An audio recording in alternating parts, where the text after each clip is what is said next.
ভারতীয় গণনাট্য সংঘ হুগলি জেলার আহ্বানে পুরসুরার কুলবাতপুর উত্তরণ শাখার ব্যবস্থাপনায় পৌষালী ধান্য উৎসব 2025 অনুষ্ঠিত হয়ে গেল। সহযোগিতায় কৃষ্ণবাটি গ্রামের মানুষজনেরা 2006 সালে পুরসুরার কুলবাতপুর গ্রামে প্রথমে এই পৌষালী ধান্য উৎসবের সূচনার প্রাণপুরুষ পুরসুরার বাসিন্দা অধ্যক্ষ বিষ্ণুপদ বেরা, পশ্চিমবঙ্গ গণনাট্য সংঘের সভাপতি ডাক্তার হিরণময় ঘোষাল প্রভৃতি ব্যক্তিত্ব। বিষ্ণুবাবুর লেখা ও হিরণময় ঘোষালের সুরে টুসু নিয়ে এই উৎসবের আজও বিভিন্ন গান শোনা যায়।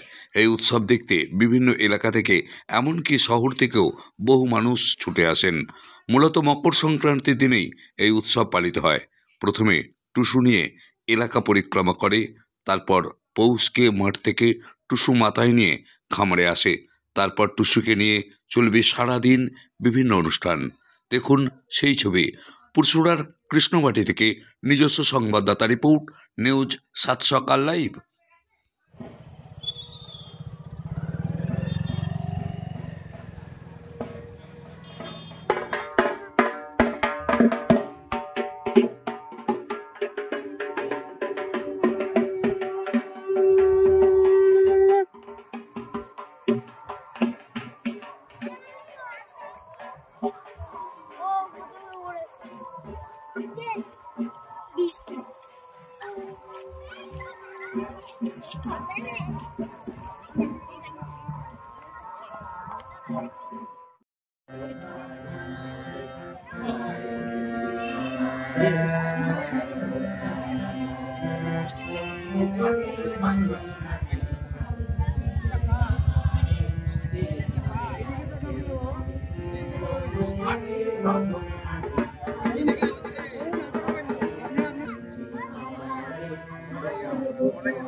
কি করে টুসু যাচ্ছে?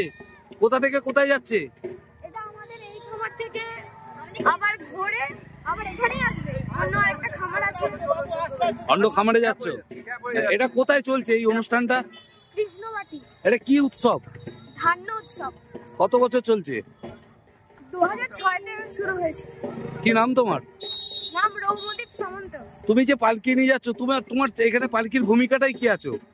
আমি নিয়ে যাচ্ছি বেহারা। দেখা যাচ্ছে যে পুরসুরায় ধান্য উৎসব হচ্ছে, সেখানে এসেছেন ধান্য উৎসব দেখতে। কেমন লাগছে এই ধান্য উৎসব দেখতে? খুবই ভালো লাগছে, কিন্তু আমাদের এগুলো তো হারিয়ে যাচ্ছে। এখন এই যে আমরা সেইগুলো ধরে রেখেছি, এখনো যে গ্রাম বাংলার লোক ধরে রেখেছে, অনুপ্রাণিত হয়েছে, আমরাও তো মনে মনে ভালোবাসি, কিন্তু সেই পরিবেশ আর পরিস্থিতি তো নেই। সুতরাং আমরা সুদীপ ওর কথাতে এবং শ্যামল ওই বিন্দার ওদের সাথে আমাদের যোগাযোগ বহুদিনই। সত্যমিত্র শিক্ষার থেকেই আমরা একসাথে মিট করেছিলাম। তারপরে শুনলাম এখানে এইটা হবে, তখন আমার খুব শারীরিক দিক দিয়ে আমি অসুস্থ থাকাও, মানে মকর সংক্রান্তির দিনে এইরকম একটা উৎসব, এটা মানে ভাবা যায় না যে এটা ওরা ধরে রেখেছে। সেই বাঙালির কাছে কতটা আবেগের? প্রচুর।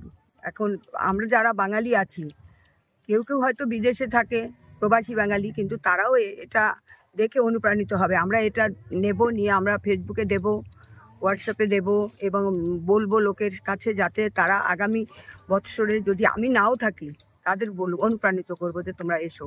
খুবই ভালো লাগলো। মূলত কি দেখলেন এসে এখানে? এখানে দেখলাম টুসু ধান রক্ষণাবেক্ষণ করেছে, তারপরে সেটা গোলায় তুলেছে, তারপরে কৃষকরা মাথায় করে ধান নিয়ে সেটাকে তুলেছে, মেয়েরা আনন্দে আত্মহারা হয়ে নাচ গান করছে, পিঠে পায়েস করছে, সবাইকে খাওয়াচ্ছে, নিজেরাও খাচ্ছে। যে আগেকার দিনে যে পরিবেশ সেটাকে ফিরিয়ে আনার চেষ্টা করছে ছোটর মধ্যে দিয়ে। কি নাম আপনার? আমার নাম অঞ্জলি মণ্ডল, কোথা থেকে আসছেন? বরানগর, কলকাতা বরানগর। এই যে মকর সংক্রান্তির দিন পুরসুরার বুকেতে দেখা যাচ্ছে যে পৌষালি ধান উৎসব, কি বলবেন এই নিয়ে? আপনি তো এসেছেন। এক অসাধারণ অভিজ্ঞতা। আমাদের গ্রাম বাংলা যে পুরনো ঐতিহ্য, ধান সংরক্ষণ, টুসু যাত্রা, সর্বোপরি আমাদের যে এখানে সমস্ত পাড়ার মধ্যে দিয়ে যখন যাওয়া হচ্ছে শোভাযাত্রা করে, প্রত্যেকে ফুল ছড়ানো, শঙ্খধ্বনি এবং ঘরে ঘরে পিঠে আমাদের দিয়ে মানে এক অসাধারণ অভিজ্ঞতা। মানে পুরনো আমরা ঐতিহ্যে এটাই চাইছি যে এরম ভাবে চলুক, গ্রাম বাংলার মানুষ সবাই জানুক এসব কথা। এত সুন্দর করে সবকিছু আমাদের প্রথম আদি পুরুষ থেকে চলে আসছে, এটা চলুক, আমরা সবসময় সঙ্গে আছি। আরো চাইবো যে সবাই এটা জানুক, সবাই উদ্বুদ্ধ হোক এতে। কোথা থেকে আসছেন? আমি সিঙ্গুর থেকে আসছি, চন্দন গাঙ্গুলি।